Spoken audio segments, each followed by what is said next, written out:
Matthew chapter 24. The Old Testament book of Matthew.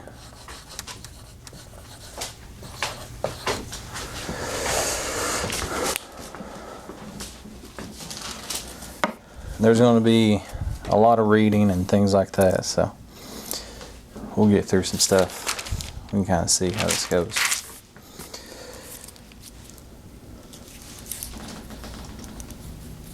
So Matthew chapter 24, we'll start verse 1, and I'll just read a couple passages and then we'll keep going.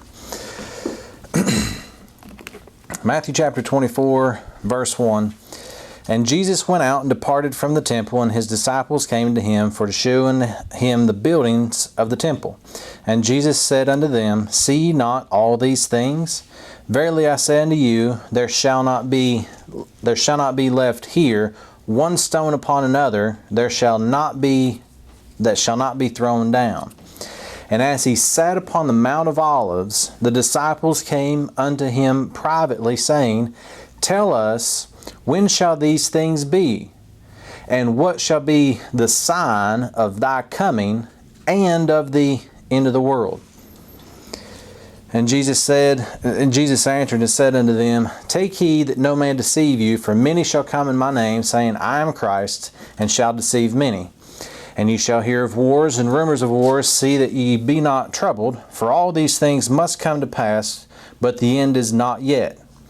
For nation shall rise against nation, and kingdom against kingdom, and there shall be famines and pestilences and earthquakes in divers places. All these things are the beginning of sorrows. Then shall they deliver you up to be afflicted, and shall kill you, and ye shall be hated of all nations for my name's sake. And then shall many be offended, and shall betray one another, and shall hate one another. And many false prophets shall rise, and shall deceive many. And because iniquity shall abound, the love of many shall wax cold. But he that shall endure unto the end, the same shall be saved. And this gospel of the kingdom shall be preached in all the world for a witness unto all nations, and then shall the end come. Okay, so we're going to take a look at some of this information here and kind of lead up to some other things. And we'll kind of see, we're going to pick this stuff apart and kind of take a look at it. So, before we begin, let's have a word of prayer. Dear Heavenly Father, we thank you for the opportunity that we have to fellowship in and around your word. May the things that we read and study today open our minds and open our hearts up to know things, that we can take a look at the things around us and know exactly what's going on, so that we are not afraid and understand the things that are going to take place. And Father, we thank you for this day. We thank you for your word. And we thank you most of all for your Son, Jesus Christ. It's in his name that we pray. Amen. Now, first of all, when I say Matthew chapter 24, the first thing people think of, majority of time, in traditional thinking, is rapture of the church, right? You have the tribulation period and all this fun stuff, and then you got the rapture of the church, which is what they want us to believe. Well, here's the problem with that. Most people that even believe the rapture is in Matthew chapter 24, they usually believe that it's a pre-trib rapture. But if we take a look at where they get this from, which is the latter part of chapter 24, where it talks about in the days of Noah, so it shall be also as the coming of the Son of Man, in verse 37. And then they continue on down and they get to verse 41, and it talks about 2 women will be grinding, one will be taken, the other left. So then they take that and say, well, that's the rapture. One's taken in the rapture. But the problem with that is all the stuff before it is the tribulation period. So then you'd have to have the rapture at the end of the tribulation period or somewhere in the middle of it, right? Because the context says all this other stuff's going to take place and then the rapture takes place, okay? Now, we'll take a look at this as we go through and kind of see once we get over there. Because what I want to do is I want to compare this with some other things as we go along, because one of the things we've always talked about, the fact that there's certain things that are different, right? And that's the whole idea of how to rightly divide the Bible, is you find out things that are different and you separate those two. Okay? So, let's start off here in verse 3, and it says, "And as he sat upon the Mount of Olives, the disciples came unto him privately, saying, Tell us, when shall these things be?" Well, the things that he's talking about is in the verses previous to this, where he says there shall be no stone left on another, and all thrown down. "And what shall be the sign of thy coming and the end of the world?" Okay, so go back to, let's grab a couple things real quick. Isaiah chapter 23 and Isaiah chapter 45.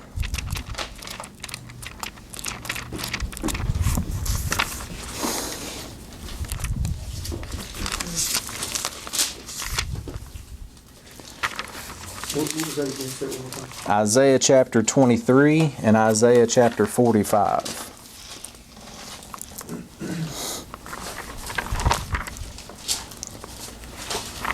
And we'll kind of get an idea of what's going on here. Notice, what's one of the things that they ask for? They say, well, what's the sign of thy coming?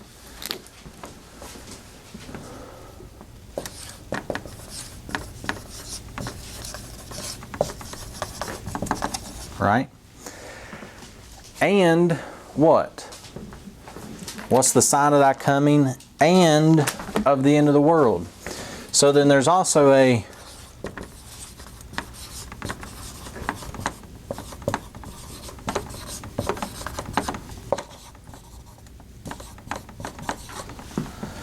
sign for his coming and a sign for the end of the world, right?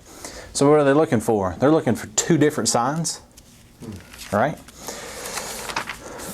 So we can kind of see that as we go along. So, Isaiah chapter 23, we'll start in verse 17. We'll kind of see what he's talking about here. Verse 17. The context here, he's talking about the final deliverance of the nation of Israel. Verse 17, he says, and it shall come to pass after the end of 70 years, that the Lord will visit Tyre, and she shall turn to her hire, and shall commit fornication with all the kingdoms of the world upon the face of the earth. And her merchandise and her hire shall be holiness to the Lord. It shall not be treasured nor laid up, for her merchandise shall be for them that dwell before the Lord to eat sufficiently, and for durable clothing. Okay? One of the first things that I want to take a look at is that word world right there. It's not the earth. It's not the end of the earth. It's the end of the world. So if we talk about what's going on here, verse 17, it talks about and shall fornication with all the kingdoms of the world. All right. So it's not earth that's going to be destroyed. So you watch movies all the time, they're talking about the earth is destroyed and all this stuff. Well, one of the things that we know is the earth is without end. Okay? The earth doesn't stop existing. It's a completely different system that's going on here. What is it that we have? We have kingdoms of the world. Okay? It's not the earth. World and earth are going to be two different things that we're going to be taking a look at here. Isaiah chapter 45. Verse 17.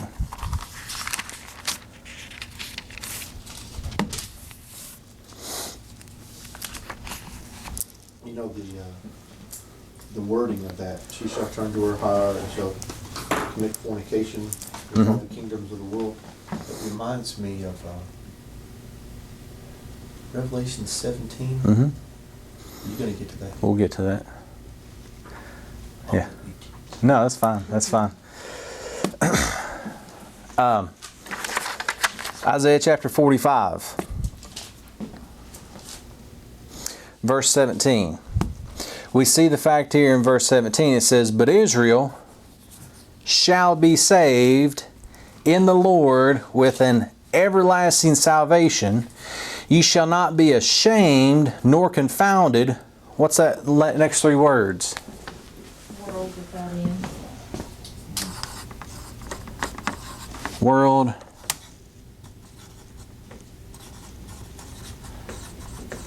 without end, right? So here they're asking for, what's the sign of the end of the world? Here, what's it say? That there is a world without end. So what's one thing that we can kind of take away from what's going on over here with their questions in Matthew chapter 24? My thought process is, are they asking the right question? Because they're saying, what's the sign of the end of the world? Well, if they knew Isaiah chapter 45 verse 17, they would know that there is no end of the world, right? Okay, and we can go back here. Does Jesus Christ deal with the end of the world in the passage that we just got through reading? In fact, if we go back to Matthew chapter 24,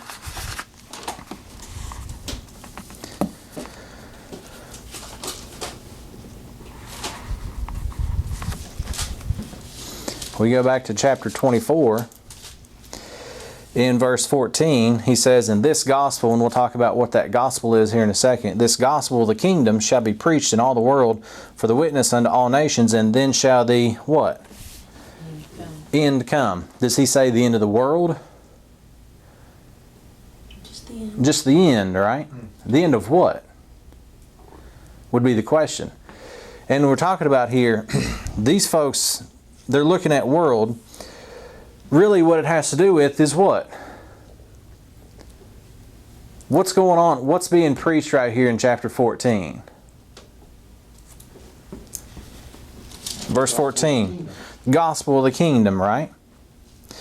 So what we have to have understanding of is really what this is dealing with is we have an end of an age. There's something that's going to end. But there's something that's going to begin after that. So when they're talking about world that's going to end, he says there's a world without end in Isaiah chapter 45.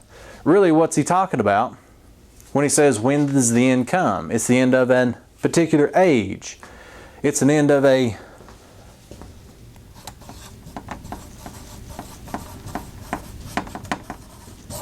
we call it, based on Scripture, dispensation, right? So there's an end point to the dispensation. So when they're talking about this, really what they're dealing with is an age or a time period. And with dispensation, it just happens to have a time period involved because time is involved in it. Time's involved in things that we do. Right? So really what they're getting at is when is this going to end? And they should know that the 1,000-year reign comes up after this. They should know that from Scripture. Okay? So when is this going to end? That's what they're talking about. The world, the age, the time period, the dispensation is really what they're looking for. Okay? So let's go down, start in verse 4. Because this is how he answers it. And he continues on pretty much the entire chapter 24.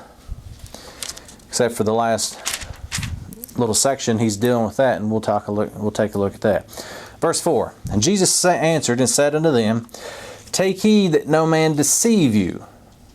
For many shall come in my name, saying, I am Christ, and shall deceive many. Now I find this very funny because how many people are deceived thinking that this is the rapture of the church?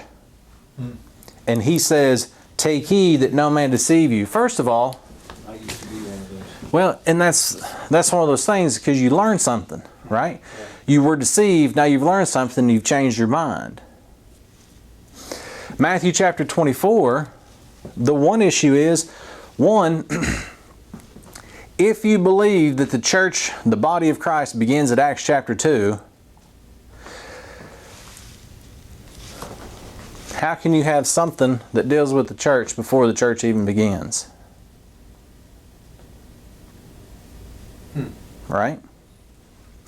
So if the rapture of the church is talked about in Matthew 24 before the church even begins in Acts 2, how's that possible? The problem is most people think that the church begins in Acts chapter 2 when the church that he's talking about in Acts 2 had already began before Matthew 24 was written down. What? Because if you go over and take a look at Acts chapter 2, he says these folks were added to something. It doesn't say that these folks started something in Acts 2. It says they were added to something. Well, if we read Scripture and go through it and we find out that Jesus Christ is talking to Peter and he says, Peter, upon this rock, not you, Peter, yourself. Sorry, Roman Catholicism, Peter's not the rock. He wasn't the first pope. He was married. When he's talking to him about that rock, the rock is talking about the confession that he is the Son of God. Okay? And he says, upon that confession is what I'm going to build my church. And they start building a church. Not Acts 2, it's before Acts 2. So the people he's talking about here, because we're going to find out who's he talking about. Said, take heed that no man deceive you, for many shall come in my name, saying, I am Christ, and shall deceive many. And you shall hear of wars and rumors of wars. See that ye be not troubled. For all these things must come to pass, but the end is not yet. For nation shall rise against nation, and kingdom against kingdom, and there shall be famines, and pestilences, and earthquakes, and places.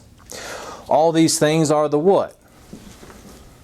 The beginning of sorrows. The beginning of sorrows. Okay? When he's talking about here, we take a look at verse 6. What does it say? And ye shall hear, future tense, right? Mm-hmm. It's going to take place. It wasn't even taking place then. He says, ye shall hear of wars and all this stuff.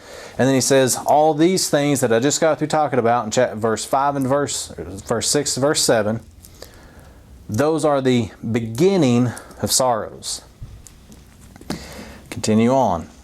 Then shall they deliver you up to be afflicted, and shall kill you.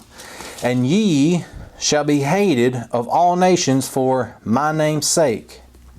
And then shall many be offended, and shall betray one another, and shall hate one another. And many false prophets shall rise, and shall deceive many.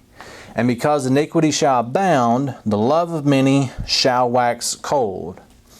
But he that endure. When you think of the word endure, what do you think of? If you think of the word endure. Bad, hard. Okay. Because think of it this way. What's he say? But he that shall endure unto the end of what? Well, it has to be the end of the sorrows, right? Because these things are the beginning, and if you endure unto the end, you're thinking they're doing something, right? As they go through stuff. Well, what's the stuff that they're going through? They shall deliver you up to be afflicted. Isn't that something that they would have to endure? Being beaten, being kicked, being spit on, being whatever. And shall kill you. And ye shall be hated of all nations. So they have to endure hatred. For my name's sake. And then shall many be offended, and shall betray one another, and shall hate one another. And many false prophets shall rise, and shall deceive many. Okay? He says, endure. They do something to go through that stuff, right? There's something that they're going through physical that they have to go through and deal with. In verse 14, he says, and this gospel of the kingdom shall be preached in all the world for a witness unto all nations. Okay? A couple things real quick that I want to kind of point out. Verse 14, and this gospel of the kingdom. Well, what's the gospel of the kingdom in this context?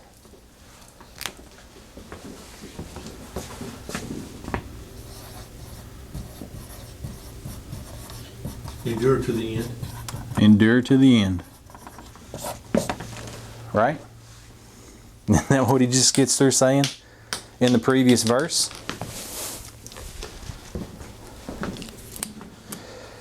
But he that shall endure unto the end, the same shall be saved. Right? When are they going to be saved? After they endure? Right? So the gospel of the kingdom here was, you endure and you shall be saved. That gospel of the kingdom, when is that gospel of the kingdom going to take place? During what? The tribulation period? So this is going to be the gospel during the trib. You want to know, what are they going to preach during the tribulation period? What's the gospel going to be that they're going to have to trust in and believe? That right there. That's the gospel that is going to have to be preached during the tribulation period. Is you endure to the end. It's not going to be what we looked at back here, the gospel of the kingdom, was what? Jesus Christ is here. He's the king. He's going to set up his earthly kingdom and we're going to walk into that kingdom together. It's different during this time period, right? Because what are they going to have to do? They're going to have to endure unto the end. Until the end of that tribulation period. So what's going to be preached during the trib? It should be that. If it's anything other than that, it's the wrong gospel. Which is what he's telling them right there. He says other people's going to come in and say, I'm Christ. And they're going to follow his earthly ministry and not endure. And they're not going to be saved. He says, take heed. People's going to come in and say that I'm Jesus Christ and I'm going to be crucified for you. You follow me, but they're not enduring. They're not going to be saved. Okay? Does that make sense? Okay? So let's continue on. And this gospel of the kingdom shall be preached in all the world for a witness unto who? All nations. All nations. All right. So, is that a Israel only, Israel first, then the rest of the world? What's he say? It's preached to all nations. And then shall the end come. The end of what?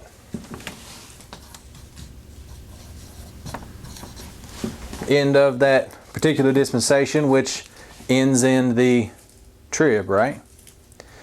So when Paul talks about the dispensations of the ages to come, right? That's one of the dispensations that he's talking about in the ages to come.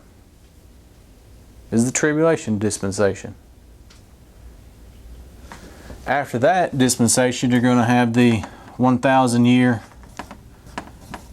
millennial reign. That's a dispensation age to come. So we see world, age, those world and earth are different. World, age, dispensation, same thought process that we have in Ephesians 2, right? So,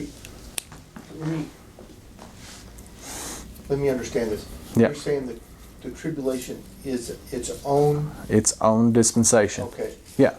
I think I had seen it suggested that maybe it was like a continuation of, I guess, the Old Testament or whatever you want to call it. Well, think of it this way. But I never really put a lot of thought into it. Is the tribulation a continuation of what was started here in Matthew, Mark, Luke, and It John? is quite separate Yeah. Why is it separate? because of everything that's going on. Because the dispensation of that grace, said right? was coming. Yeah. Well, and that too. That too. Yeah. And we've talked about before, Jesus Christ is a dispensationalist, right? Yeah. Right? So he knows that there is a different age or a different dispensation that's going to take place. It's the continuation of what Daniel talked about, because we're going to take a look at that here in a few minutes. It's a continuation of the 70 weeks, right? It's the fulfillment of 70 weeks, actually.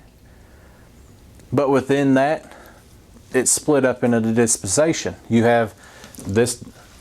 You want to know why he splits it up in 7 years, 42, and then 1 week?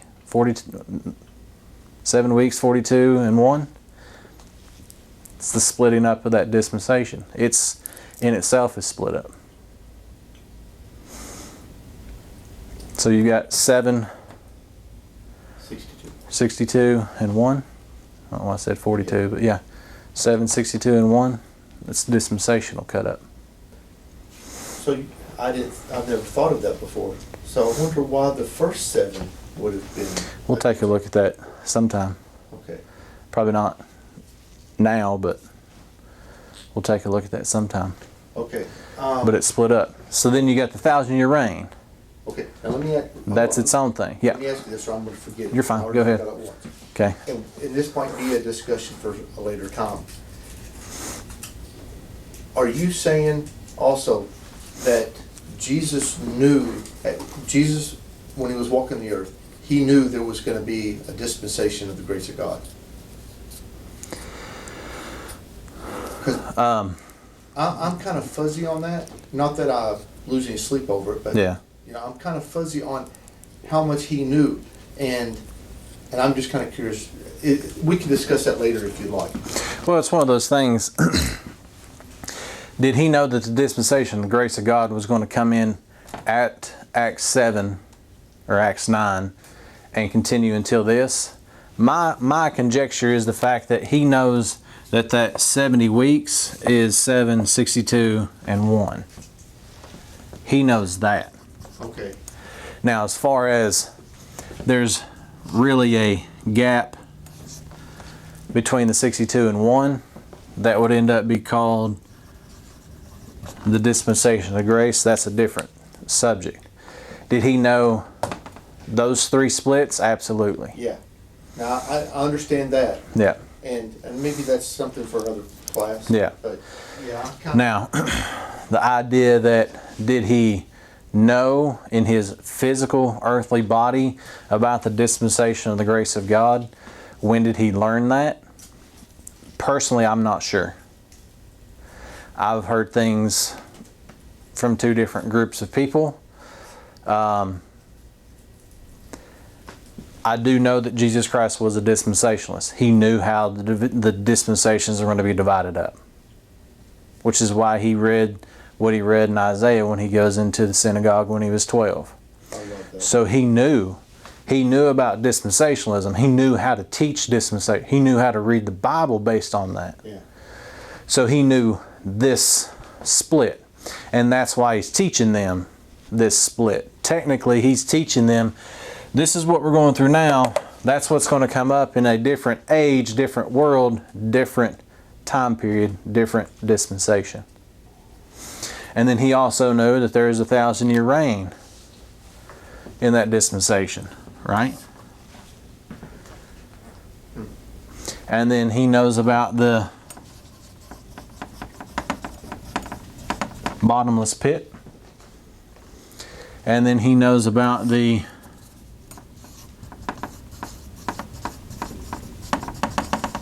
dispensation of the fullness of times.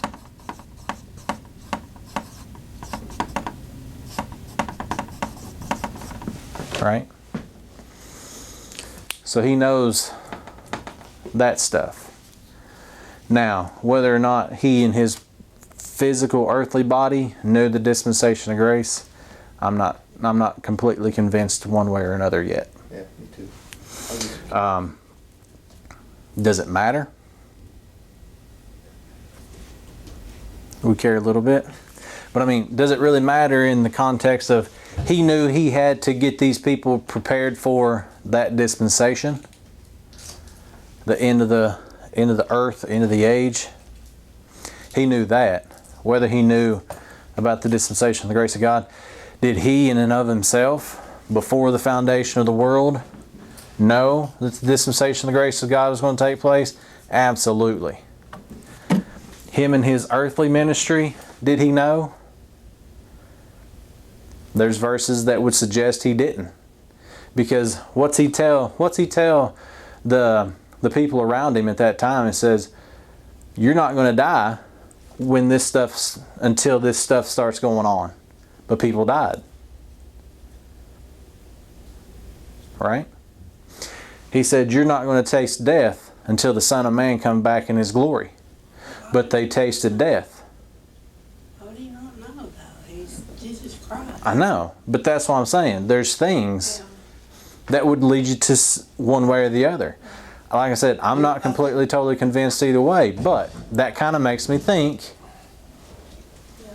in his physical earthly body, did he know about the dispensation of the grace of God? Now, in and of himself, his deity as the Son of, right? Did he know? Absolutely. Walking the earth, did he? I don't know. I think with what you were just saying, I believe it was a conditional statement. If all things continue the way they're supposed to continue, then nobody's going to die before they see That's it. what it is. And I mean, all that matters is right after he died, he knew about it then for sure. Absolutely. And that's all that matters to Yeah. us. Yeah. But it's just one of those things that's kind of interesting. I know there's quite a few verses that I have written down that implies or actually is pretty straightforward that he does learn the way that a normal man learns. Mm-hmm. So it's not like he's given all knowledge as a 3-year-old kid. Yeah. I mean, he wasn't, because there's other things, like he learned obedience. Well, how did he learn obedience? He learned Scripture. And he learned how to be obedient. I mean, the passage tells us that. So then there's other things that kind of go along with that too. Like I said, me personally, I'm not sure yet which way I would say. But I mean, before the foundation of the world, he knew. Yeah. And after his resurrection, he knew. Yeah. Now, as far as his earthly ministry, I don't know. Personally, I don't know. But that's a good question. But my thing is he knows that there is a difference, a separation between what was going on then with them and that one last week. Okay. And I'd never before, but I really like that. Mm-hmm. I like how you've got it broke down. But that just makes me wonder, what was the first dispensation of 7 all about? Yeah. Well, like I said, we'll take a look at that sometime. Okay. We'll break it down. So you know something. We'll break it down. Okay. We'll talk about that sometime. But that is something that always kind of, when you read it, it is kind of weird how Daniel's kind of got it broke down 762 and 1. And there's a reason why. There's a reason why. But we'll take a look at that I love that. sometime. Okay. Put that on the list of things we'll talk about. Matthew chapter 24, verse 15. All right, so he deals with the sign of the end of the age, end of the world, when he's talking about there. Verse 15, let's start taking a look at this one. It says, "When ye therefore shall see the abomination of desolation spoken of by Daniel the prophet, stand in the holy place, whoso readeth, let him understand." Okay, so let's go back to Daniel real quick.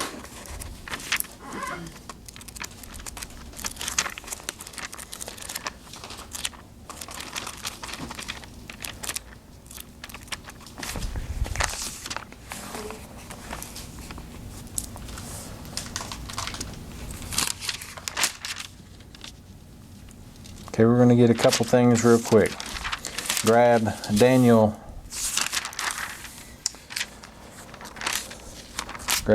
chapter 9 and then Daniel chapter 11.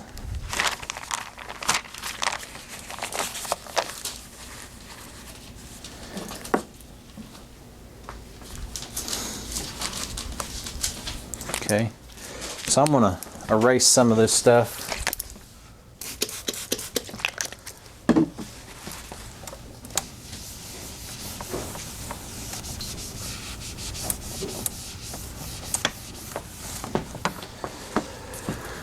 Let that dry real quick. All right, Daniel chapter 9, verse 20. We'll start in verse 20. And whiles I was speaking and praying and confessing my sin, notice, and the sin of my people, Israel, because we talked about this before, he's going based on 2 Chronicles, right? Where it says that if my people shall humble themselves and all that stuff, we've looked at that. So that's what he's doing here. And presenting my supplication before the Lord my God for the holy mountain of my God.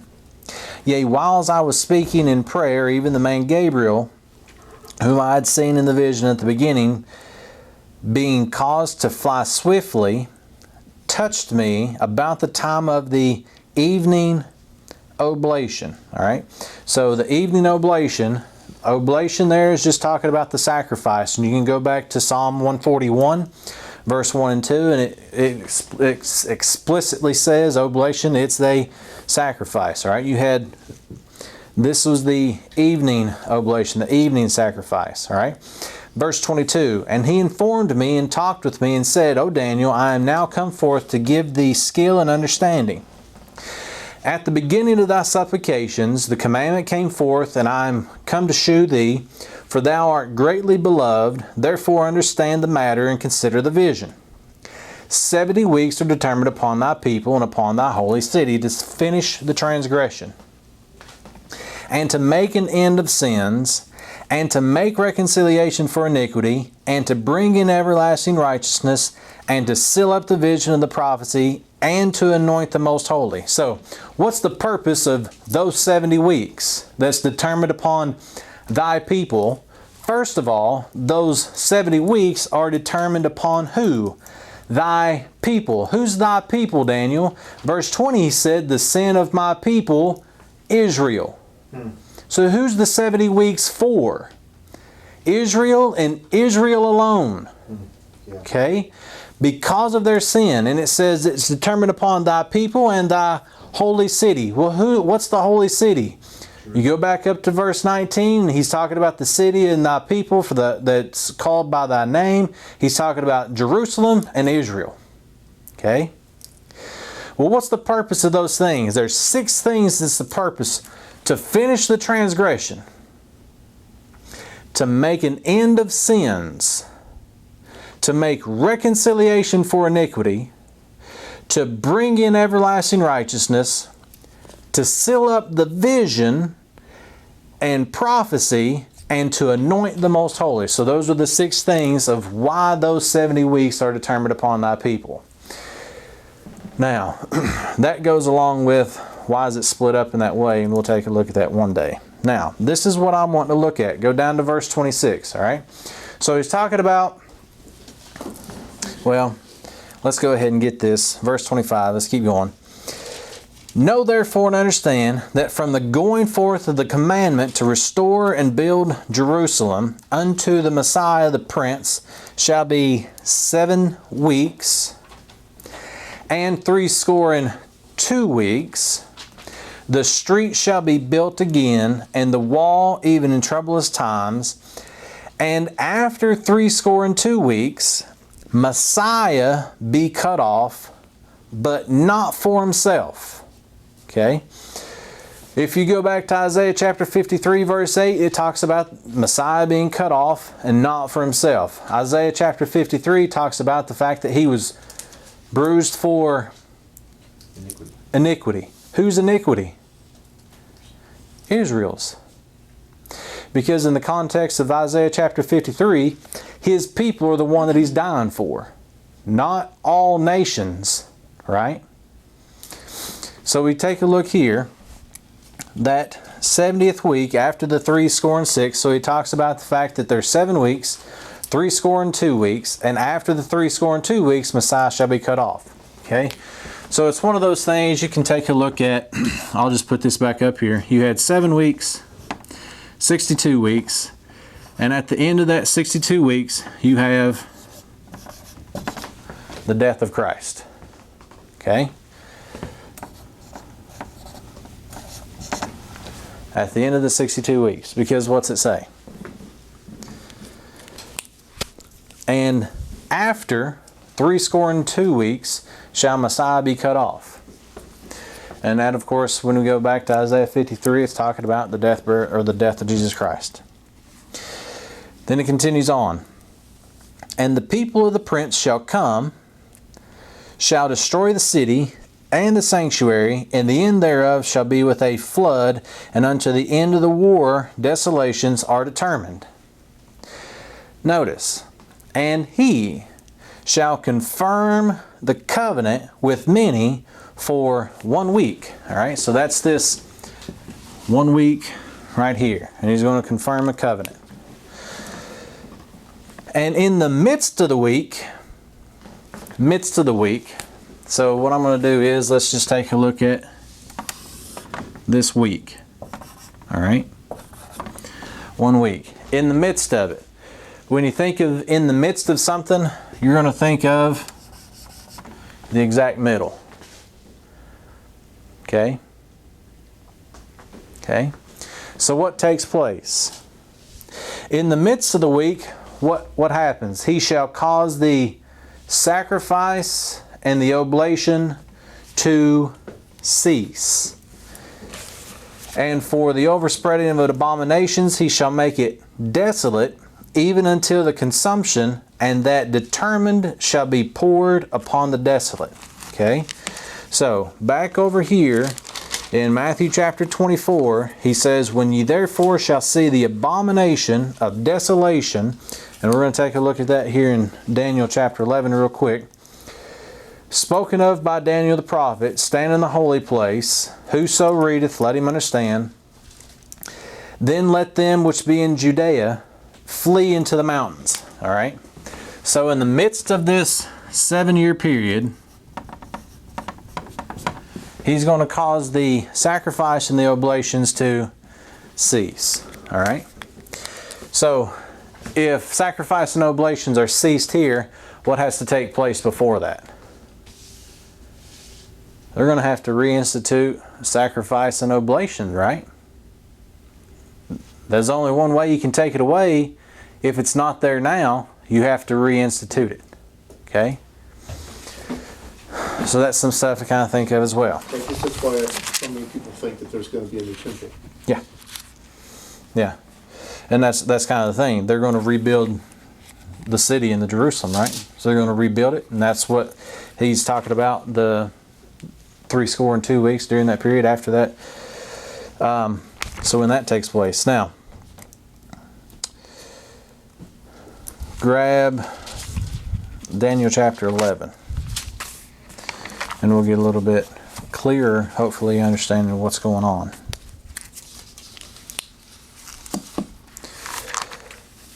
One thing, well, I don't want to get into that because we'll see it up here pretty soon. Daniel chapter 11. Let's start in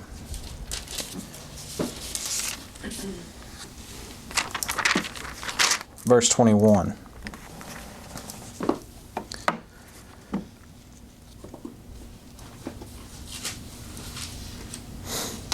Man, there's a whole bunch of stuff in this I'd like to cover, I'm but just noticing we'll like get there. Prince of Persia, Prince of Grecia. Mhm. Who are these people? They're kings. Mm-hmm. They're going to exist in the future, which are Is there current earthly images manifestations, from the Greeks right which now? are earthly manifestations of angels. All right.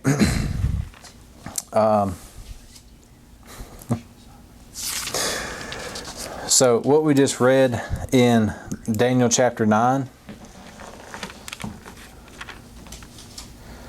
where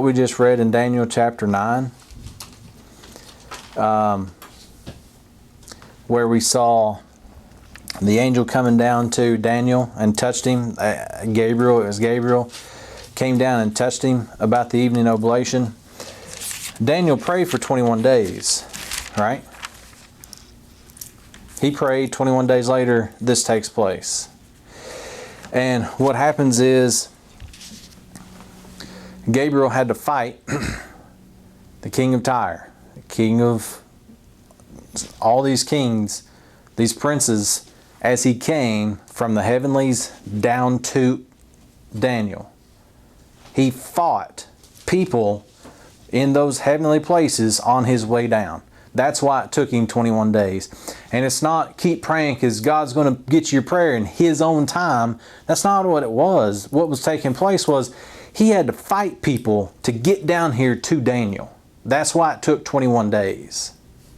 Not because he had faith to trust God no matter what and in God's timing, because God's timing is not our timing. No, it's because Gabriel started. And that's why he says in Daniel 9, he says,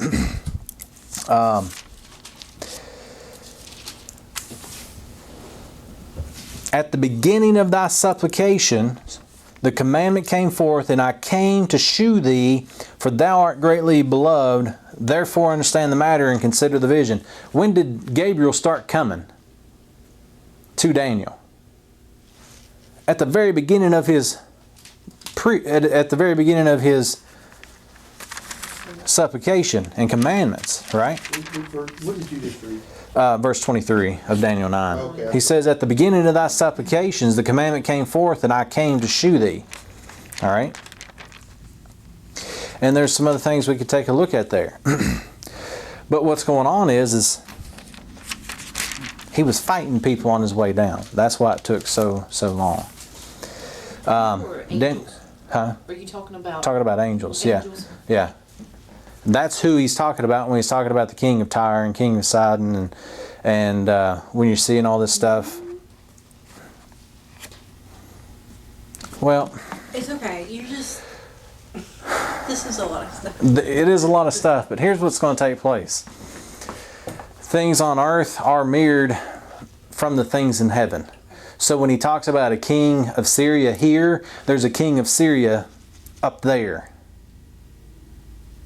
Principalities and powers and dominions and all that stuff that we talked about in Ephesians 3 and Colossians, those places of rank and authority, they're mirrored here on earth.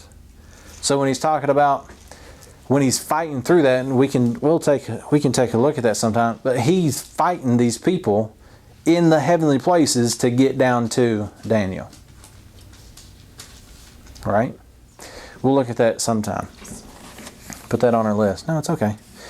Daniel chapter 11.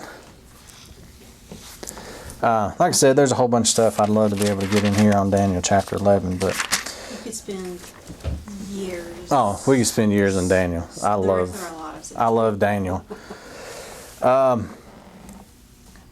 Verse 21. Let's just start in verse 21, because up through there, and that's a good question, because you've got the king of the south and all these other things that they're talking about.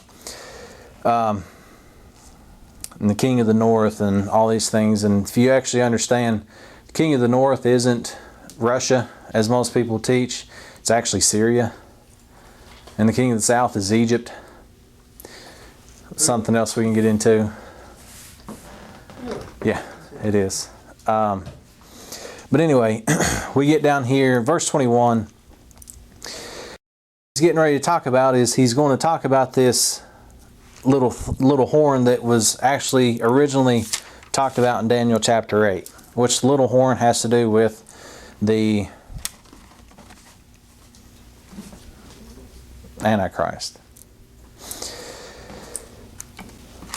Most people think it was Antioch Epiphanes, but that's not true. Anyway, we'll talk about that again sometime too. Verse 21. And his estate shall stand up a vile person, and in his estate shall stand up a vile person, to whom they shall not give the honor of the kingdom, but shall come in peaceably and obtain the kingdom by what? Flatteries. All right, we can go back in Daniel chapter 8, and we can go back to Psalm 55, and we can talk about this and see how he's going to do this. And in his estate shall stand up a vile person. Who's the vile person? The Antichrist. Okay? So, in this estate, this is going to take place.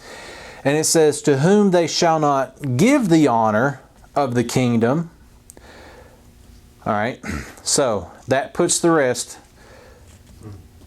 Anybody that we've ever thought was the Antichrist before, they were given that power, right? By us.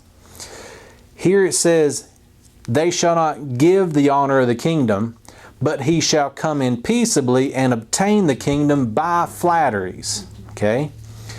And with the arms of a flood shall they be overthrown from before him, and shall be broken, yea, all the princes of the covenant. And after the league made with him, he shall work deceitfully. That league that he's talking about is that covenant that we just read about in chapter 9, verse 27. Okay?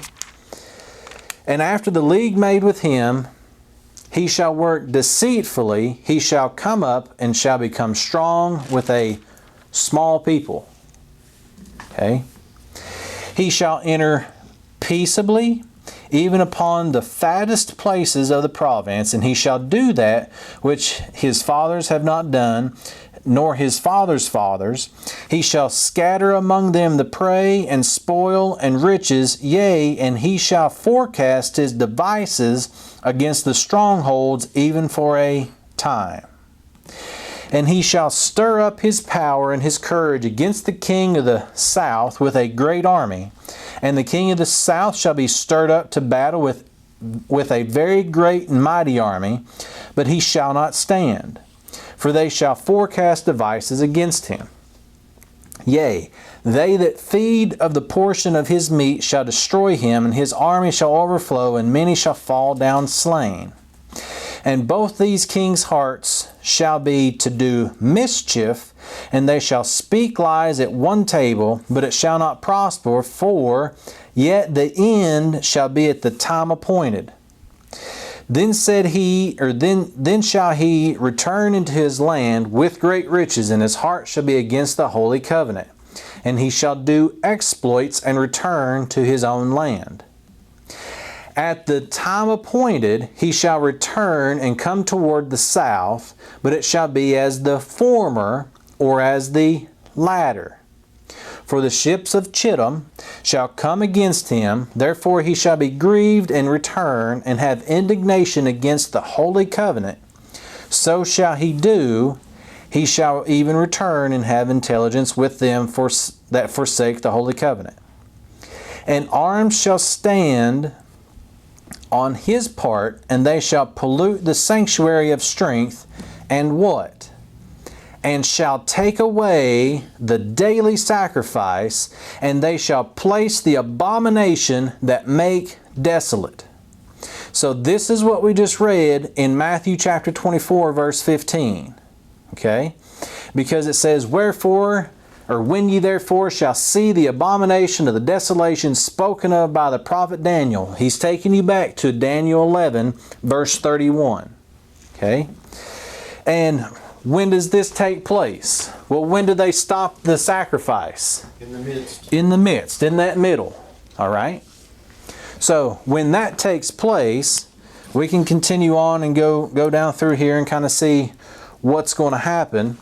But let's go back to Daniel chapter 24, because it's the same stuff talking about the fact that he's going to do so wickedly against the covenant and shall corrupt by flatteries. Okay? And we'll go through all that. So go back to Matthew chapter 24, verse 15. So in Matthew chapter 24, verse 15, when ye therefore shall see the abomination of desolation spoken of by Daniel the prophet. Okay? When does that abomination of desolation take place? We just said it's in the middle of that tribulation period, right?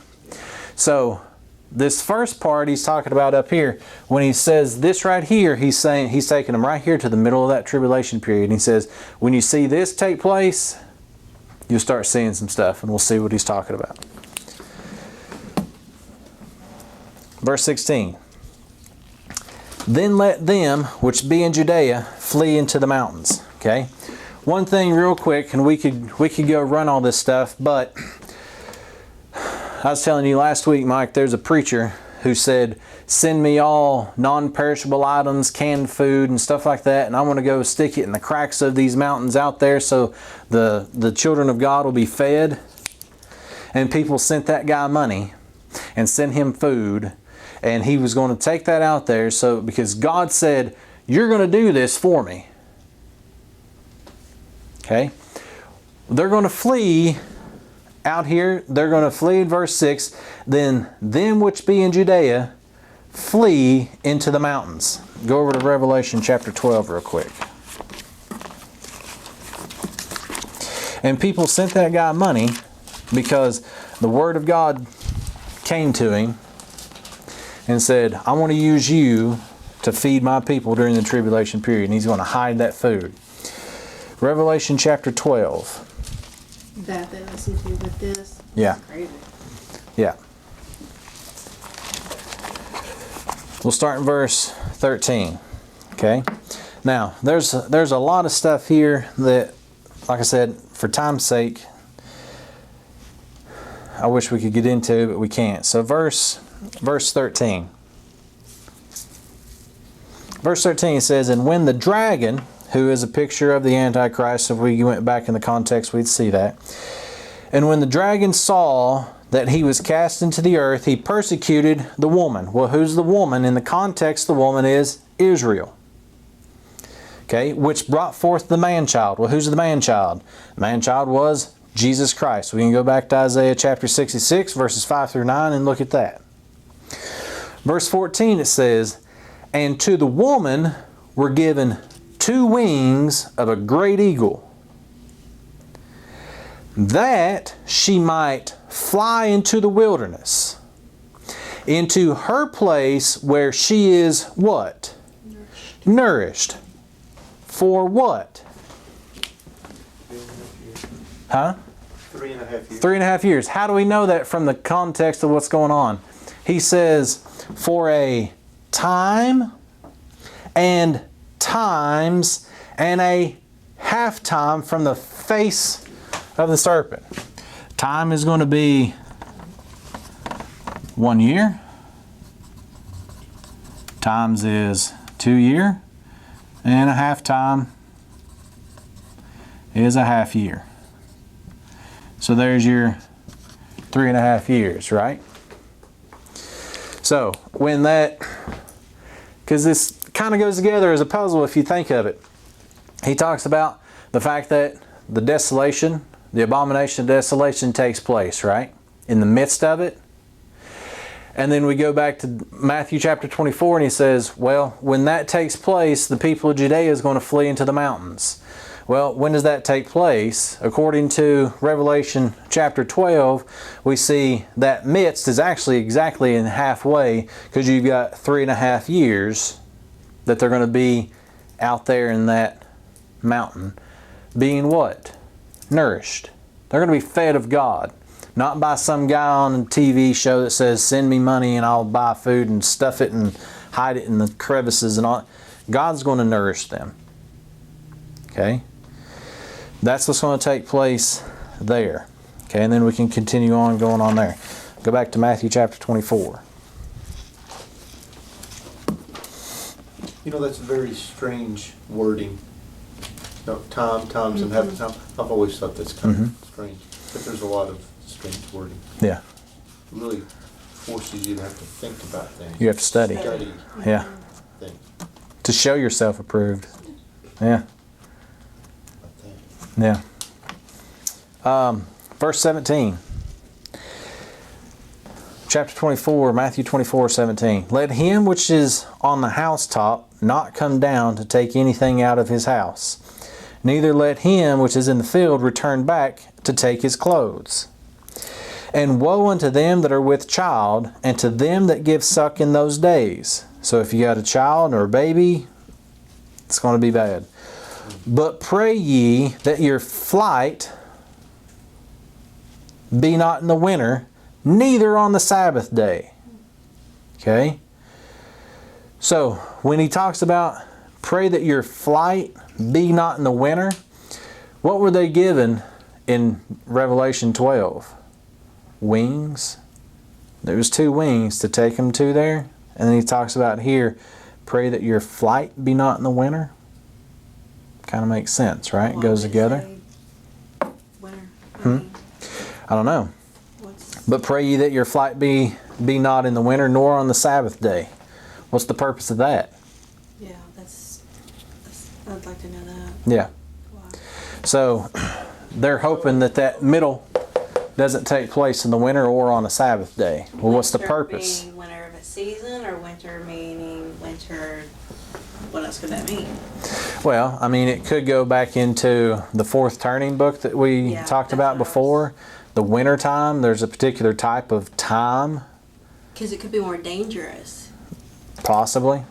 I wouldn't want to go anywhere in the winter. Well- If I can't go into my house and get anything, and I have to come down off the rooftop or out of the field, and you can't go get clothes or what you need to keep you safe in the winter, to me that just sounds like a really bad time to. But winter Yeah. season is different around the world. Yeah. That's In But I would think it would be Jerusalem Yeah. time. Yeah. But did they have cold weather? I don't think they Yeah, yeah, they have snow. Yeah. Yeah. Yeah, Yeah. they had really bad snow last year. Yeah. Pretty interesting. Yeah. Now, whether it's winter as in the four seasons or if it's winter as far as time periods, I don't know. Winter of your discontent.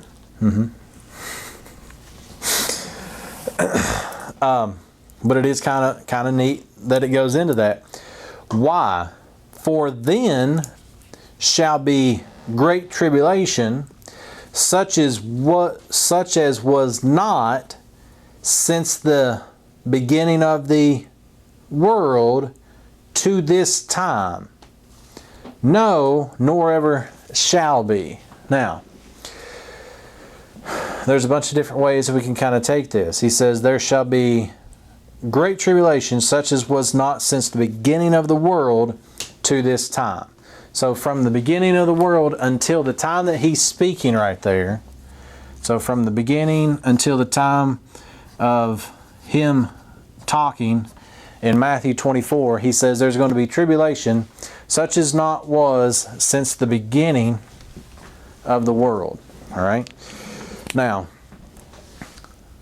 there's a bunch of stuff we could get into there, but we won't just for time's sake. But tribulation, there's something that's going to take place that's not happened since the beginning of the world. What do you got to think? Well, what's the beginning of the world? Beginning of the age? Well, how did that age start? Could you go back and say that that's the days of Noah? Quite possibly.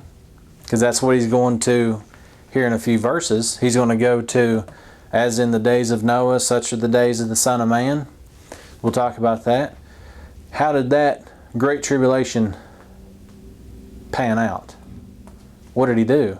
Killed everybody except for one family. Flooded the entire earth, killed everybody but 8 people. Right? And he's saying such great tribulation has not been seen since the beginning of the world.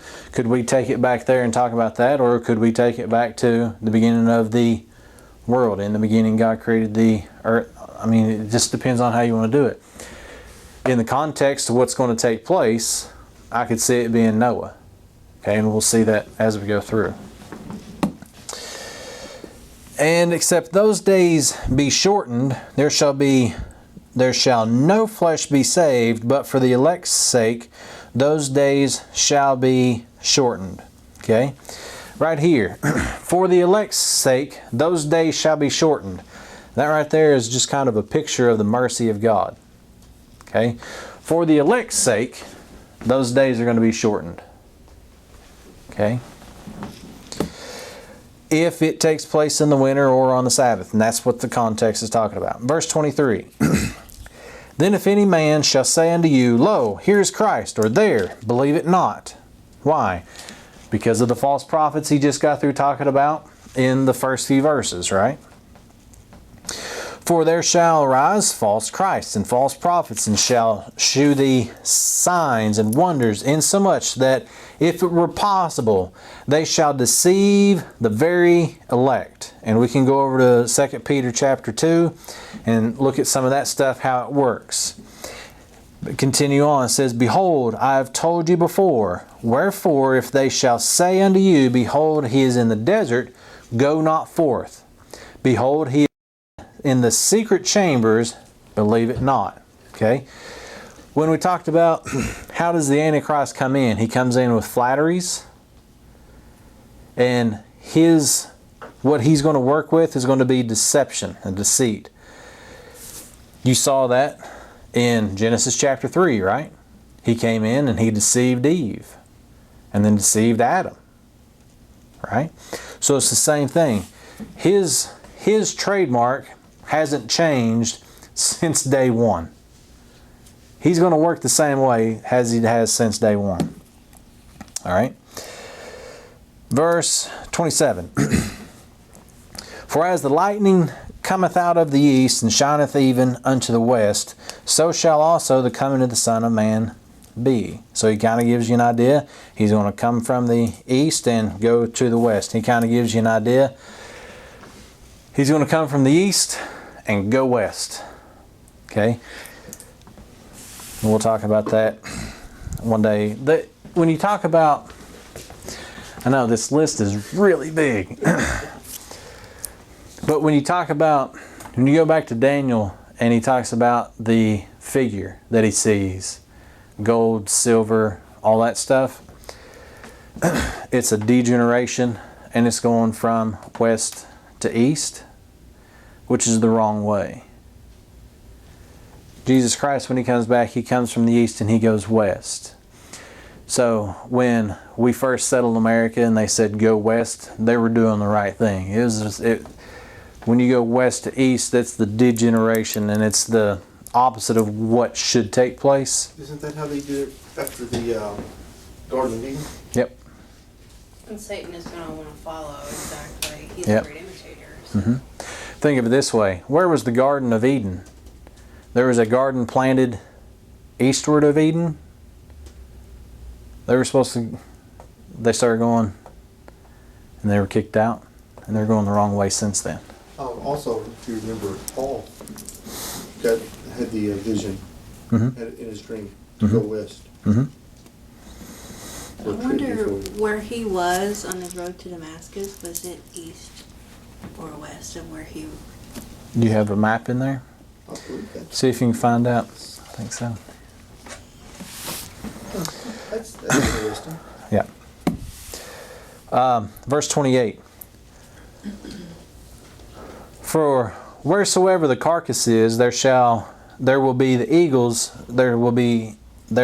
eagles be gathered together. Immediately after the tribulation of those days shall the sun be darkened, and the moon shall give her light, and the stars shall fall from heaven, and the powers of the heavens shall be shaken. And there shall appear the sign of the Son of Man in heaven, and then shall the tribes of the earth mourn, and they shall see the Son of Man coming in the clouds of heaven with power and great glory. And he shall send his angels with a great sound of a trumpet, and they shall gather together his elect from the four winds, from one end of heaven to the other. Now, there's a bunch of stuff here, so we want to look at this. Verse 29, he says, immediately after the tribulation of those days. So as soon as that tribulation is over, immediately after, what's going to take place? He's coming back. Right? So let's take a look. How's he come back? Says, immediately after the tribulation of those days shall the sun be darkened, and the moon shall not give her light, and the stars shall fall from heaven, and the powers of the heavens shall be shaken. And then shall appear the sign of the Son of Man in heaven. And then shall all the tribes of the earth mourn, and they shall see the Son of Man coming in the clouds of heaven with power and great glory, and he shall send his angels. Right? So, he's coming down in a cloud of what?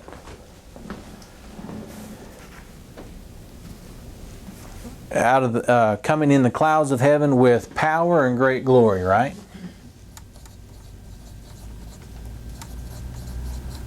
How did he come the first time? He was meek and lowly, right? Right? He's coming back this time with power and great glory. The exact opposite. That's why they didn't want him as king, right? Because he was a lowly person. He wasn't fair to look upon. They didn't like his looks. He came in meek. And he wasn't there to overthrow the Roman government. And he wasn't there to overthrow the Roman government. Absolutely not. This time when he comes back, he's coming with power and great glory. So, then, he says, and he shall send his angels. Well, who's he sending?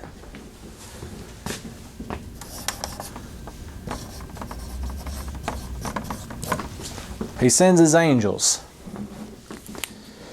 with a great sound of a trumpet. And who's going to gather his elect? The angels. The angels. Is it Jesus Christ that's gathering the church to the body of Christ? Who's doing the gathering right here in this passage? The angels. Yeah. And he shall send his angels with a great sound of a trumpet, and they shall gather together his elect from the four winds of the earth. So he sends his angels down, and they gather all the people. You know, there's a lot of trumpet references in reference to the second coming and the rapture. Mm-hmm. Which is why it's easy to get them all mixed up. And then you have the Feast of Trumpets. Yeah. So, I mean, it's just interesting how they have the... And then you have the 7 trumpets in Revelation. Yeah. Which we'll talk about really what the trumpet is once we get there. In another one, yeah. This will be the longest series ever. But he sends his angels. His angels gathers everybody together. He sends them to gather the people on earth, right? Where's the gathering at? In the clouds? In heaven, right? From one end of heaven to the other. Huh? Oh, from the four winds? Yeah. From one end of heaven to the other. Okay. Let's take a look at this. And he shall send his angels with a great sound of a trumpet, and they shall gather together his elect from the four winds, right? From the four winds of earth, Heaven. and, right? From the four winds from one end of heaven to the other, right? So, when he's taking these people, where is he taking them from? Heaven. All right, from the four winds, from the one end of heaven to the other, right? So, my point is he bringing people up to the cloud? He's bringing them down. He's bringing them down, right? The elect? Well, what about the folks down here? Well, let's find out, because that's what his parable is talking about, right? Which has been so greatly misunderstood over the years. Yeah. All right. Now, verse 32 of Matthew 24, now learn a parable of the fig tree. All right. So, since we've talked about that before, what do we know is the fig tree in relationship to the nation of Israel?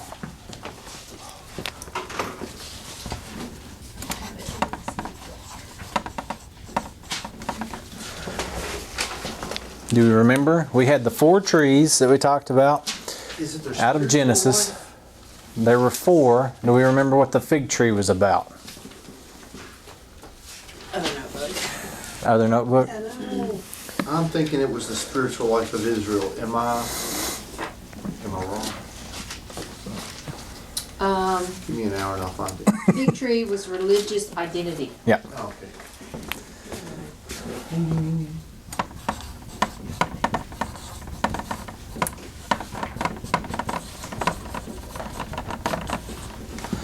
All right. So, what we should do is think of it in this context of what's going on. All right. So now learn a parable of the fig tree.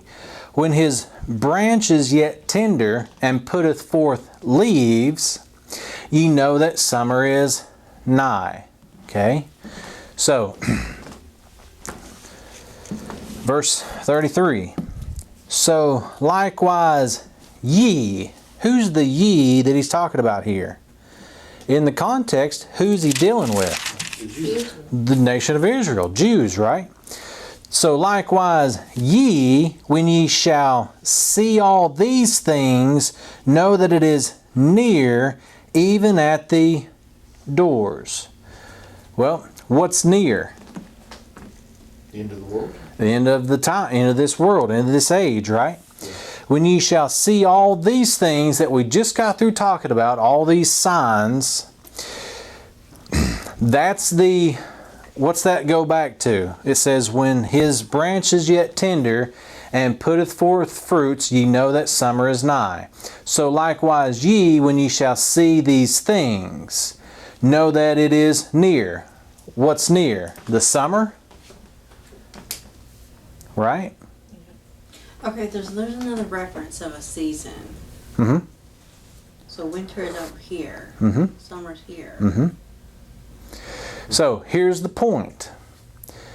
You don't want it to happen during winter. Well, what was the winter part? That was the end of it, right? The end of that season. Summer is the beginning of the season. Okay, so we'll kind of see how this takes place. So likewise ye, when ye shall see all these things, know that it is near, even at the doors.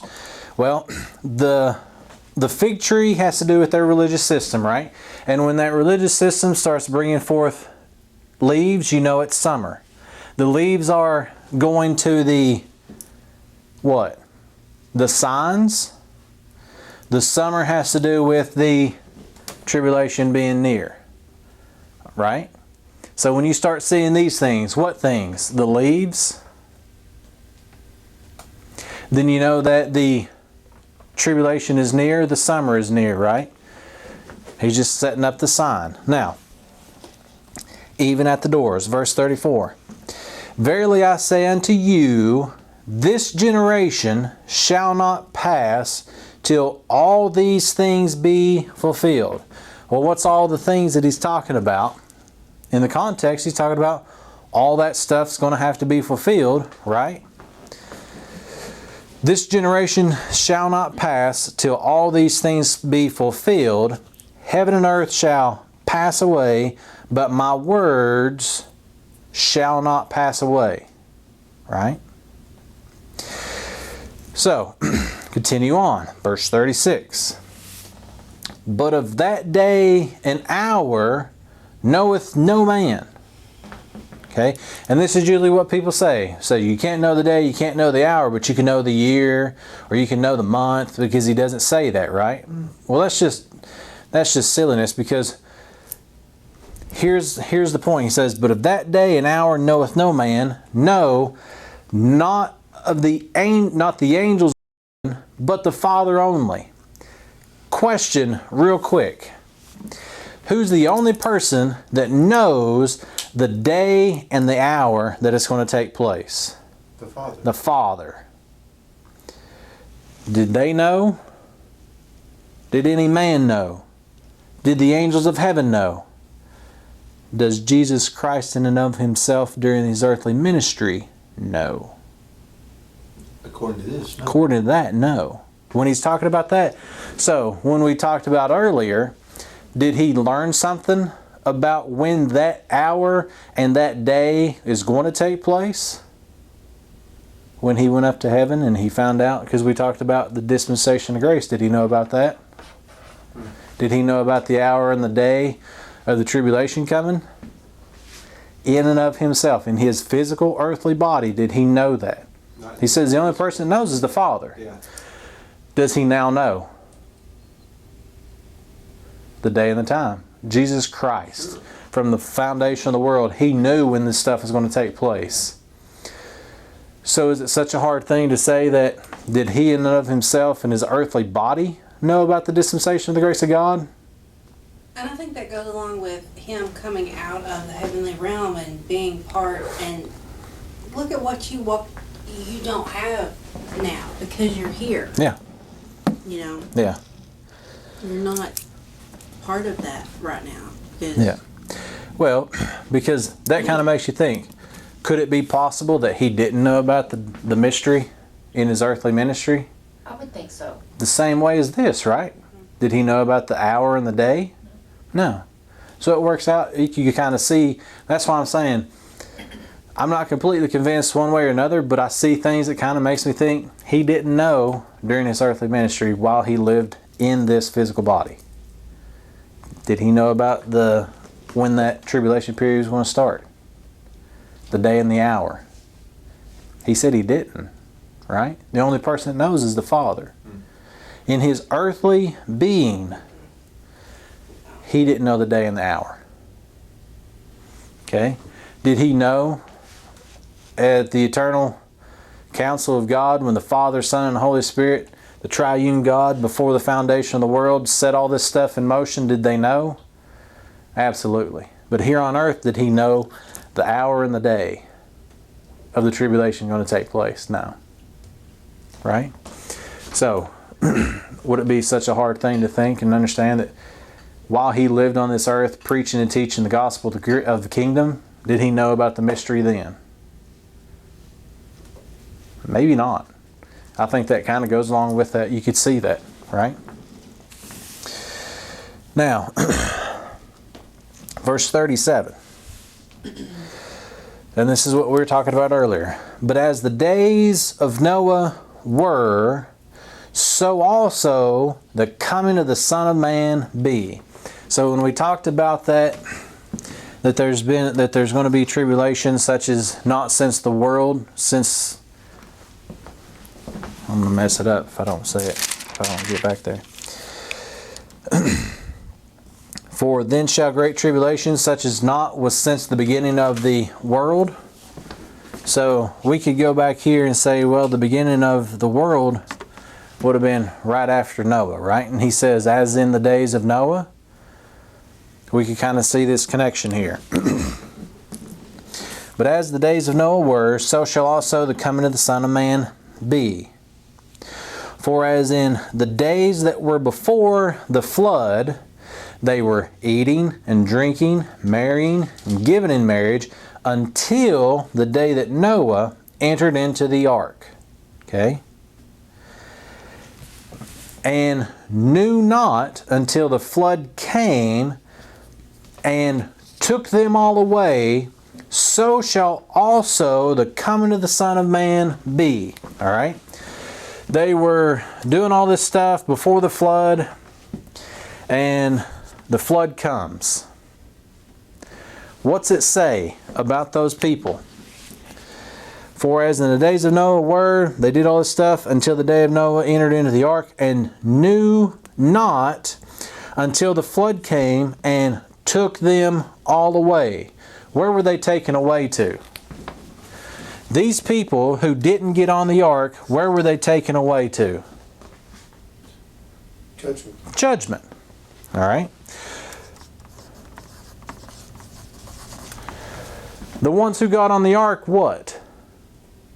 They were the ones that were left. Right? Correct? Noah and the other 7 with him, they were left on the earth. The ones that were taken, he says they were taken where? They were taken. And the other left. Now, and took them all away. So shall also the coming of the Son of Man be. Verse 40. Then shall 2 be in the field. So you've got the field. There's 2 in the field. Right? What's it say about the 2 in the field? One will be taken. One will be taken. Taken to where? Judgment. How do we know?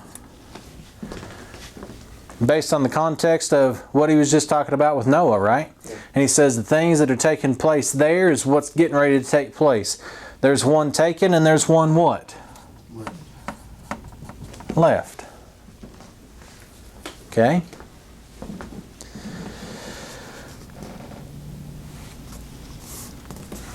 Verse 41. 2 women shall be grinding at the mill. What happens to the 2 women that's grinding at the mill? One shall be taken. One shall be taken. Where? Judgment. How do we know? Context dictates that, right? And the other one is left, right? Verse 42.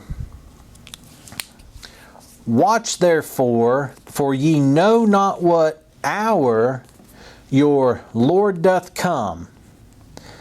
But know this.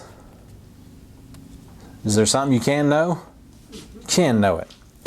That if the goodman of the house had known in what watch the thief would come. Now, a long time ago, you all remember we talked about the 4 watches, right?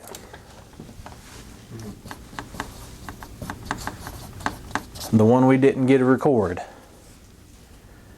Right? The 4 watches. And we notice in the 4th watch, what takes place in the 4th watch? The last one. That's the last one. That's dark, right? Getting ready to become light. And we talked about the fact when Jesus Christ, when he's standing on the water and says, Peter, come out to me, and Peter starts sinking, at what time would that take place? That was taken during the 4th watch, during the night. And we talked about the storm that came up was a picture of that tribulation period, which is what he's getting ready to talk about, right? Okay? So that's what he's talking about here. What's it say? But know this, if the goodman of the house had known in what watch the thief would come, he would have watched and would not have suffered his house to be broken up. So, when did the thief come? 4th watch. What's it talk about when we notice about Jesus Christ coming? He says he cometh as a what? A thief in the night. When does he come back? During the 4th watch. When does the thief come? During the 4th watch. Okay? So it all goes together with what we've talked about before. What's he say? That if the goodman of the house had known, do they know what watch he's coming?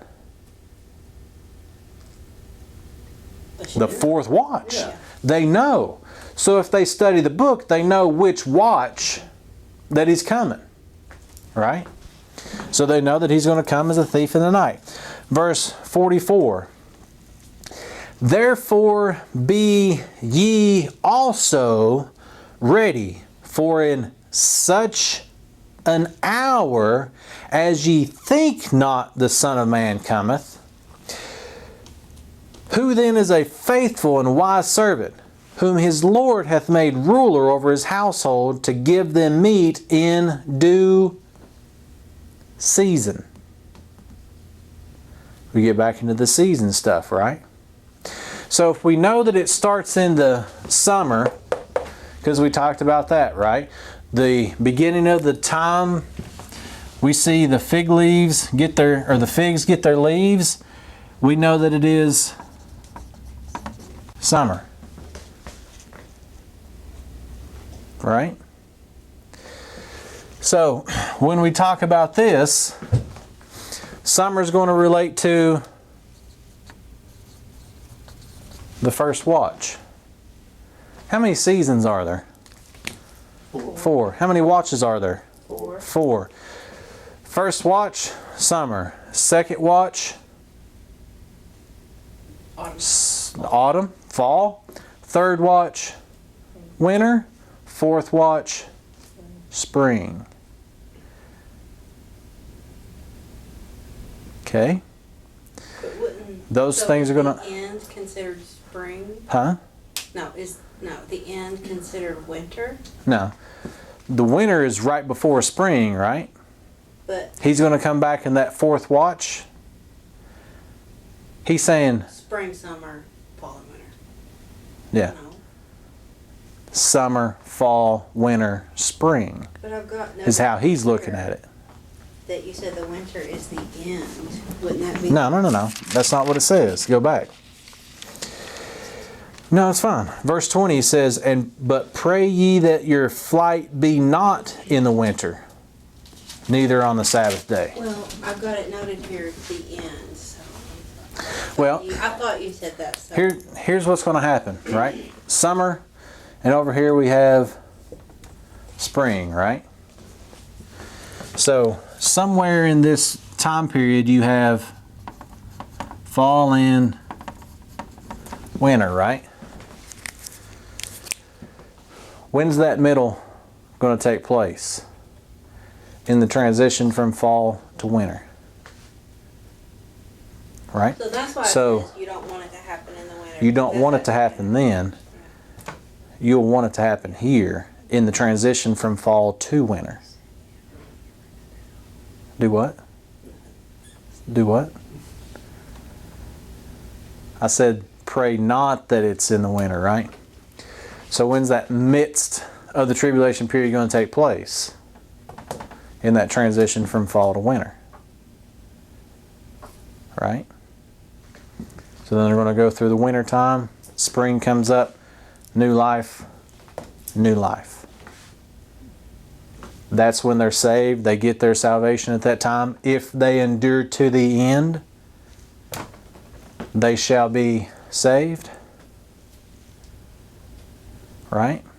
So we could take these 4 watches, the 4 things taking place there as far as the seasons go. And what's it say? He says there, 45, who then is a faithful and wise servant, whom his Lord hath made ruler over his household, to give them meat in due season? He's got to feed them over here, right? So at a particular season, he's going to feed them. In the middle, they go into the mountains and they're going to be fed. They're going to fly into the mountains in that transition time. During the season when food is scarce. And he's going to feed them And that's really and prepare them for that spring. So will he feed them with manna? Yep. Yep. He's going to feed them with manna. The same way he did back in the wilderness, right? He's going to feed them, supernaturally feed them the exact same way that he did before. Not by some guy storing up non-perishable items. Cans of salmon. Can they eat salmon? Mackerel. I think it's bad.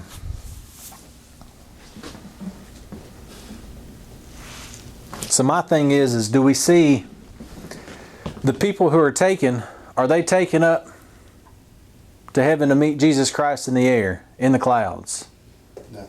No. Could you get a more opposite? Well, we've not even gotten to the other one yet to compare this with. Yeah. We won't today because of time, but Completely opposite of what people make it to. exactly. Because they say one's taken, Yeah. that means they're taken up to the clouds and meet Jesus Christ in heaven, because that's what 1 Thessalonians talks about. Taken up, same word, so we get to use our concordance and we find the word take and we say those are the same.